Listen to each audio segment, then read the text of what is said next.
everyone, this is Chad Michael Collins, star of the new Call of Duty Modern Warfare, playing Alex, and I am here with Elias. You're listening to the Man Cave Chronicles. Welcome to another episode of the Man Cave Chronicles. Welcome to the party, pal! You're my boy, Blue! Yo, Adrian! A podcast with interviews of amazing guests from the world of pop culture. Oh, yeah! TV. Nice! Movies. Oh, I love the movies! Comedy and more. From deep inside the Man Cave, your host, Elias.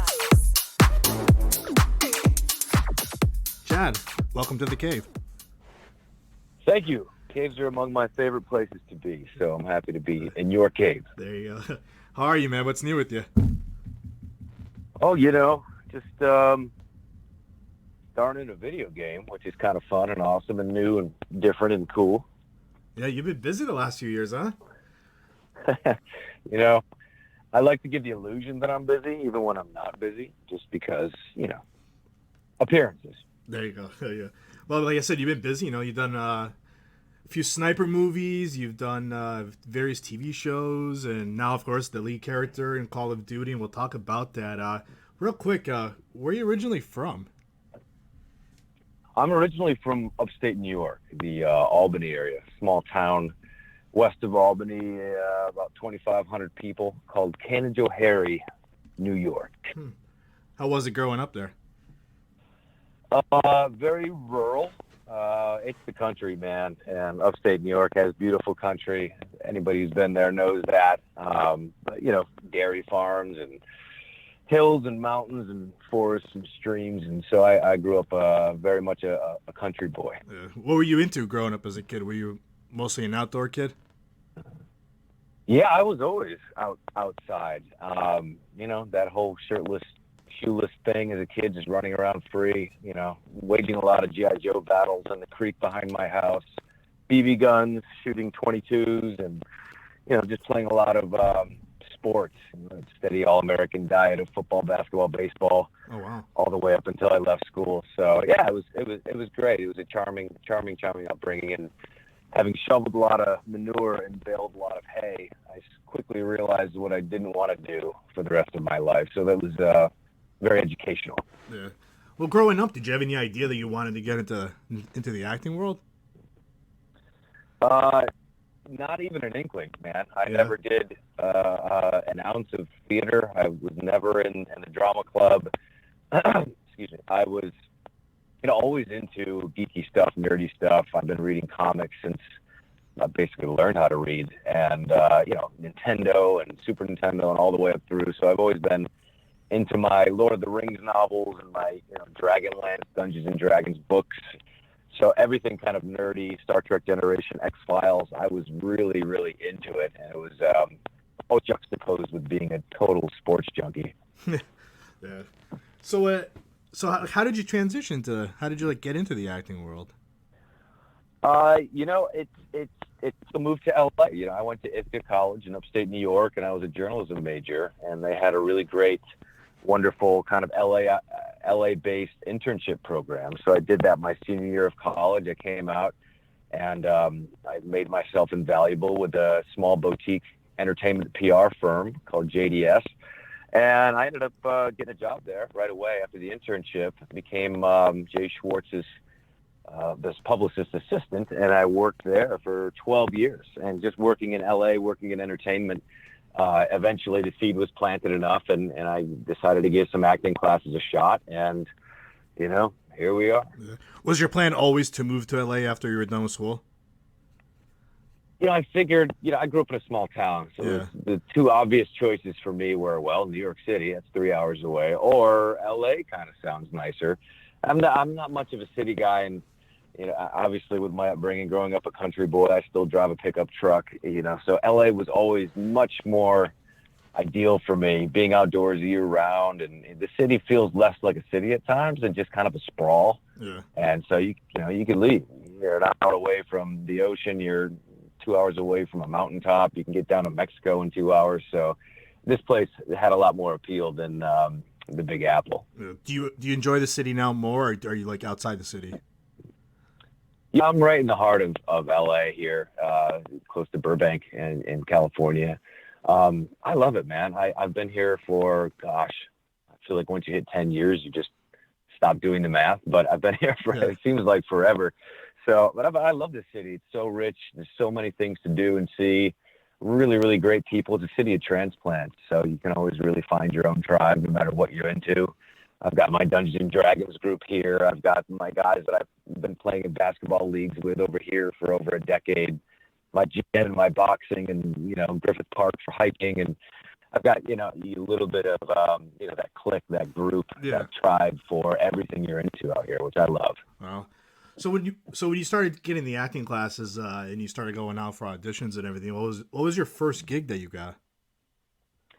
Oh man, I was pretty lucky. I had maybe 3 months of classes under my belt, and I got thrown onto this non-union audition for a movie called Legion of the Dead, and it was one of those classic, they call them mockbusters. So the Brendan Fraser movies, The Mummy, were all coming out, and they're cranking out sequels or whatever.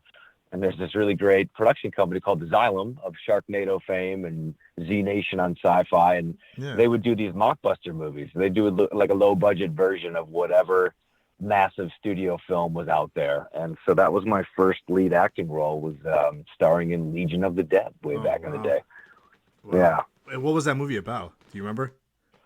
Oh man, it had zombies and mummies and oh my gosh, it was so long ago. It was one of those blockbuster shelf movies, So you'd see The Mummy, and then if you looked all the way in the bottom of the shelf, you see Legion of the Dead, just like 12 copies, underneath the big blockbuster releases. So it's hard to remember what it exactly was about, but it was a really great way to cut my teeth. I came from class. I didn't know what a mark was. I didn't know what the camera frame was. I didn't know about lighting and finding your light and hitting your mark and everything else. So it was a real baptism by fire, but a super valuable experience out of the gates. So how did you get involved with the sniper movies? And you've done a few of these.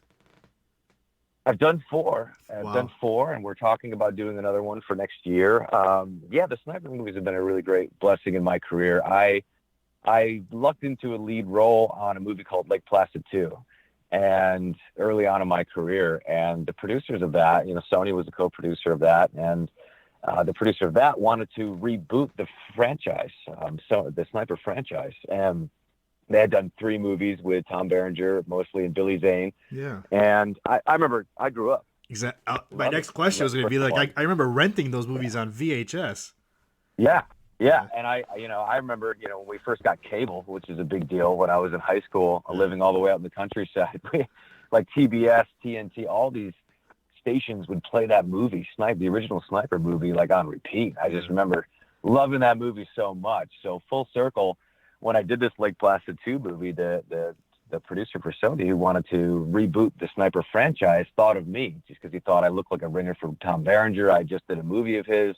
So that's kind of organically how it all happened. Wow. And there were some stops and starts, and they were going to do an origin story version, flashing back. I'd be a young Tom Berenger in Vietnam, but they kind of scrapped that idea, and they rebooted the whole thing with me basically playing his son. So 4 movies later, we're still cranking them out, and I think we're a couple behind the Fast and Furious franchise, but hopefully we get Sniper 8 out there for everybody soon. Yeah. When you started out doing the Sniper movies, did you go back to watch the original ones? I did. I actually watched the original one again. Then I watched 2 and 3 that starred Tom Berenger, and I read some really interesting books on snipers in warfare and stuff like that. I prepared as much as I could just for kind of the mindset. And I mean, sniper, these guys are nuts. And I mean, remaining motionless for 7 days, to try and maybe take a shot at a high value target. The things that these guys go through, most people don't know this about snipers, but the elite snipers in our military, they have almost a higher washout rate when they're going through that training than Navy SEALs, Rangers, all the special elite forces. So it takes a lot, for a soldier to actually make the cut and to be good at that. So I learned a lot of things. I'm still learning a lot of things as I continue to do these movies. And it was an incredible blessing to play that role and to play Brandon Beckett. How many? So what kind of training did you do to prepare for the movies? Well, we always had, military advisors on set, obviously, usually former military. A lot of them were specialized as snipers and scout snipers. They were always great. And I feel like the best way to prepare, I mean, these are lower budget films. Yeah. It's not American Sniper from Clint Eastwood and Warner Brothers, ponying up 150 million. We're working with much less than that. So we don't get basic training. We don't get to go down to the range for weeks at a time to really learn. So I did as much as I could. I always grew up around guns with hunting, shotguns and rifles. So I was always comfortable with that. But I worked with some people on the tactical end of some things. And then, of course, on set, just picking the brains of anybody and everybody that you could constantly to just get it as right as you can and really do that service to these soldiers. So that's basically, what I've always tried to do. And, of course, coming to these movies in shape because they are action movies and a lot is required. And those guns, they ain't light, dude. They're like 40 pounds. Wow. Even very barrel heavy. Yeah. Did you have to do your own stunts also? I've always done almost all of my own stunts. I'll do as much as they'll let me. Obviously, there are certain things where they're not going to let me throw myself down a mountainside. But I always try to, especially when it comes to the fight choreography, the fisticuffs and the shootouts and stuff like that. So I'm very comfortable with it. And I just think maintaining kind of a degree of athleticism, like I said before, I still play sports and just try to keep myself in decent shape. So, and boxing and stuff like that certainly helps you kind of do that fight choreography, that man dance, if you will. So I always prefer it. I know that the editors always prefer it, and the final product is always better if the actor can. So I like to bring that stunt work to the table if I can. So, last question about Sniper. How was it starting with Tom Berenger? Tom's great, and he's come back in the reboot side of things for 2 or 3 of these already, and I love working with him. It's been really, really fun because you start out, it was all set up where, Daddy wasn't around, and so Brandon had to find his own way, and then eventually, we get reunited and we get battle tested together, and now we're kind of branching off into the area where, despite the absentee father bit, Brandon and Thomas Beckett are having nice moments to kind of bond and connect and at least forge a friendship, if not a full-blown father-son thing this late in the game. And Tom's great. And, he's done Platoon. He's done so many amazing movies. The guy is incredibly knowledgeable, not just about this stuff, but he's a history buff on top of it. So we always have really wonderful conversations and great times filming. You can't forget Major League, too. Major League. I mean, the guy has more credits than I could possibly remember. Yeah. So I mentioned earlier, you just recently voiced Call of Duty Modern Warfare. How did you get involved with the voiceover work? How did that? Tell us the story about that. Yeah. Call of Duty Modern Warfare, just dropped about 3-4 weeks ago.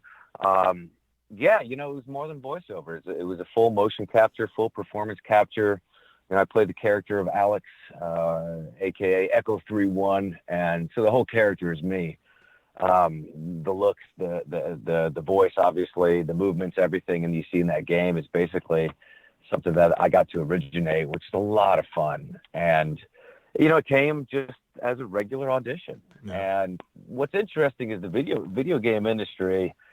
It's so huge. The technology gets so much better every single year. I mean, you look at the CGI they were doing, like on the original Spider-Man movies. And now you look at what they're doing for Avengers. Like, just for the video game world, that technology exponentially increases too. It looks more and more real, more and more lifelike. So I got this audition through my traditional, television and film talent manager and agents.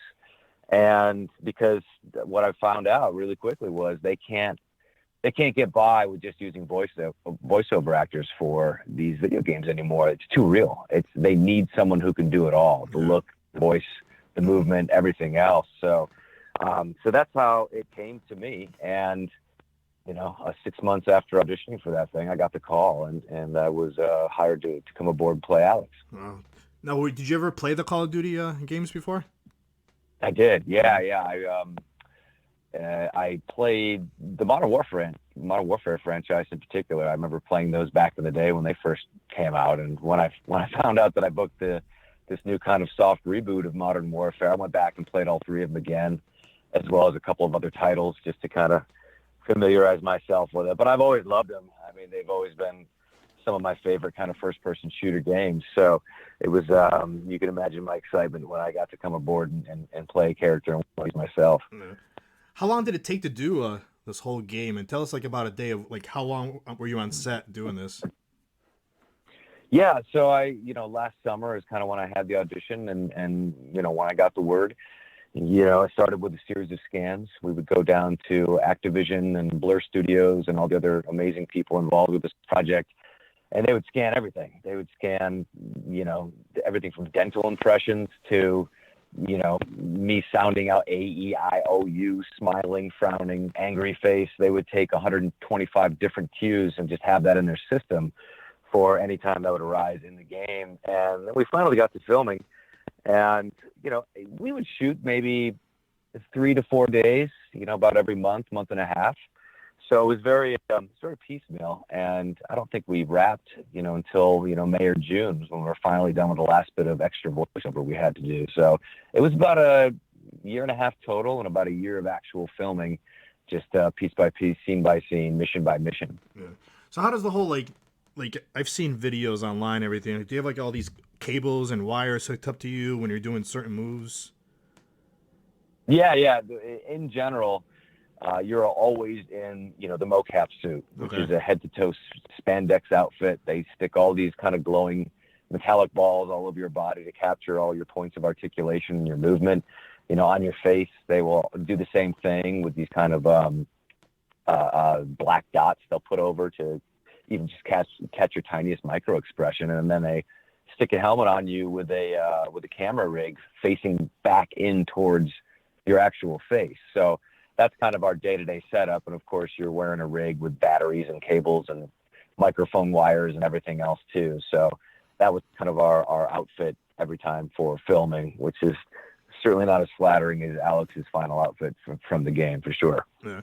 Did you find this easier than regular acting? Like, what are the pros and cons? It's very different. It's weird. It's similar, but it's different. And by that I mean, look, I've filmed in a 115-degree desert. I've filmed, in below zero on a Bulgarian mountaintop, and for 14 hours at a clip. The nice thing about video games is you're on an air-conditioned soundstage, which is great. And the days hardly ever go over 8 to 10 hours, which is also great. So that was really, really nice to be able to do that. But it's also, you're covered by 50 to 60 to 70 cameras at any one given time. They're filming you 360 at all times. So, and you've got this camera in your face that's always taking that beautiful film close up to capture all your expressions. So what we found was challenging, especially in the group scenes, is you have to be word perfect from action to cut. You have to hit your marks. You have to do the things. You've got to take care of your business, and you got to have the dialogue completely perfect because they can't go in there and edit it like they would in a film or television show. Yeah. So it felt a lot like theater, but also you had to be in mind that you've got an extreme close-up on your face at all times. So there's no faking it with these games because you're covered from everywhere. Now, for your audition, is it like you use like the same audition like you do when you go for a TV show or a movie, or was it a little bit different? Yeah, this audition was actually very different. When you go for a video game audition, you can expect to basically be told to, use the room. They'll give you props, that sort of stuff. For TV and film audition, that doesn't happen. Yeah. You have to basically hold still. It's a very tight frame just around your head and shoulders. And so it's a completely different type of audition. I went right to meet with director Taylor Kurosaki and Brian Bloom, who's a writer on this. I went right to the soundstage for my audition, and we used the entire space. We had tables and chairs. We had guns. We had all the stuff that would pop up in those scenes, and we were playing with them, and it's the writer, Brian, who's great. He's an accomplished actor and voiceover actor as well. There's a scene in the video game where I first kind of meet the freedom fighters that I fall in with. And, they're a bit rough with me. They don't know who I am. They slam me down into a chair and everything else. So, we did that scene in the audition. And, Brian, he was like, let's go for it, man. I'm like, let's go for it. And he just kind of puts me in a chokehold from around the neck and, like, drags me in and throws me down to the chair. So you're never going to see something like that in a TV or film audition. I promise you. Yeah. How fun was it seeing yourself like in a video game after the product was done? It was a trip, man. I really, they would show us some of the unfinished kind of cutscenes and stuff that we had been filming, and we were all just blown away. It was some of the most cinematically beautiful anything we've ever seen. But when people started posting videos and the pictures were coming out, and all these walkthroughs and playthroughs on YouTube started popping, and just playing through the game myself, it was surreal. Like, it was very, very, I don't know. It was a great sense of accomplishment just because I've always been a gamer my whole life. Yeah. But I was also just proud of everybody for their performances and just how good the game looked. And, $600 million in 3 days. Crazy. I guess they got it right. Yeah. do you have friends calling you and saying, hey, I'm playing you in the video game?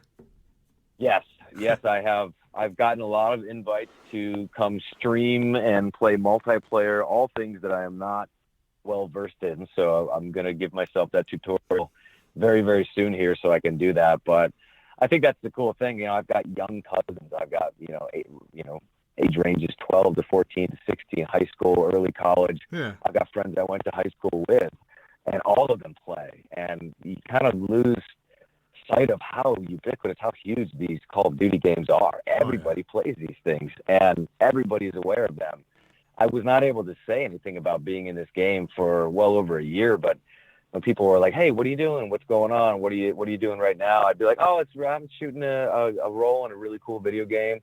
And they were like, Call of Duty? And I was like, I didn't say that. I didn't say Call of Duty, but it was always their first guess because that's how popular these games are. They just assumed it was something like that. So, but it's been great. It's been really fun seeing kind of all ages really enjoyed this game, and the performances and everything else. It's kind of a fun little feather in the cap.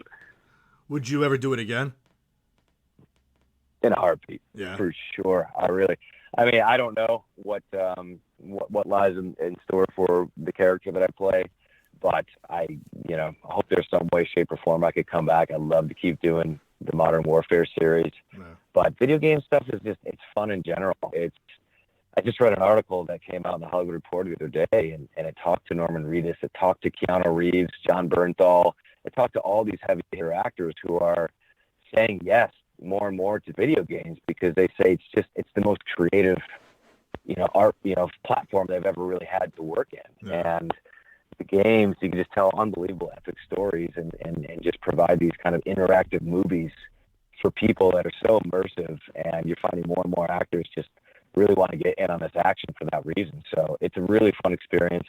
The people who make video games are just like the best people in the world because they love games and they love what they do, and that passion is kind of always there. So I just had an overall great experience, and I hope to do many more. Yeah.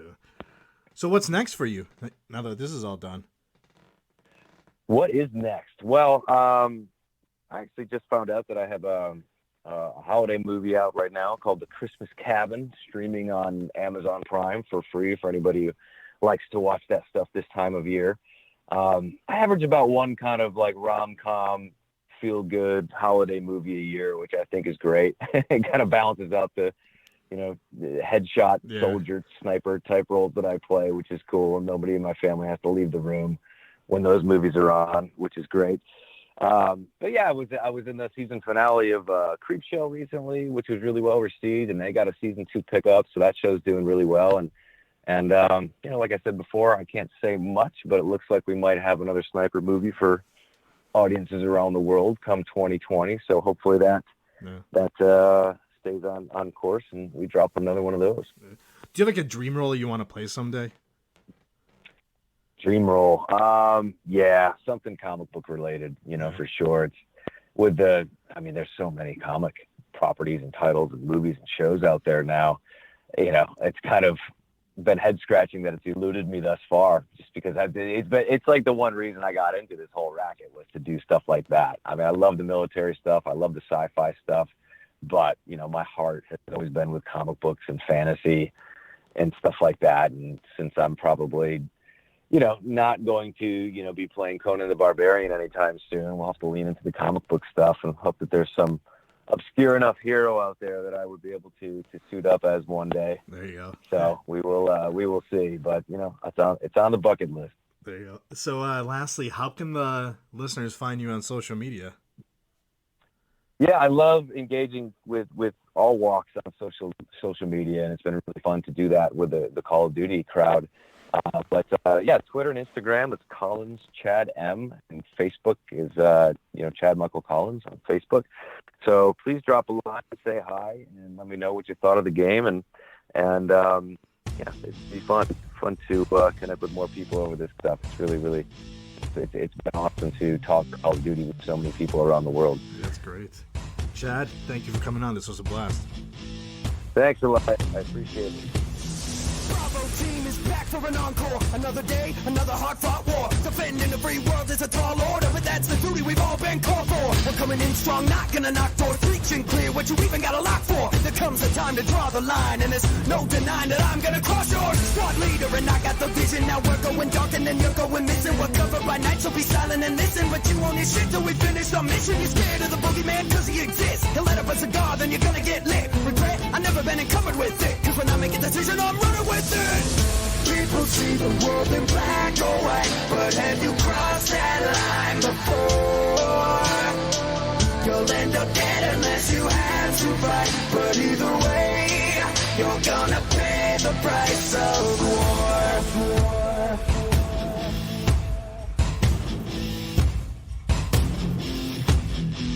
When you're caught between a rock and a hard place, stay calm even when you feel your heart race. You might think you're gonna do what's right, but when the lights go out, you're forced to a dark place. So when you gotta pull the trigger, never hesitate. Every second that you wait, death is one step away. Showing mercy's a mistake you should never make. Working long nights so the world sees better days. Stay frosty, don't let your thoughts run. You're not a hero, you're here to get the job done. So don't punch out now, you're on the clock, son. I'm counting sheep by count, I mean shot some. You're the hunter, find your target. If you don't got one, then you are it. This is not a drill now, prepare to put a brave face on counter-terror. People see the world in black or white, but have you crossed that line before? You'll end up dead unless you have to fight. But either way, you're gonna pay the price of war. I'm watching you, the night has eyes. Sex nothing. Say your goodbyes.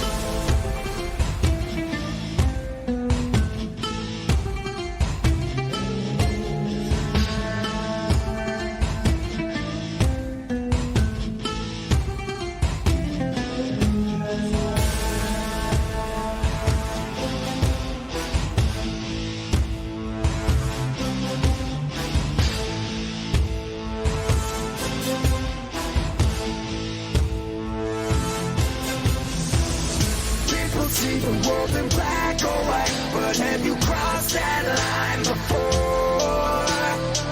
You'll end up dead unless you have to fight. But either way, you're gonna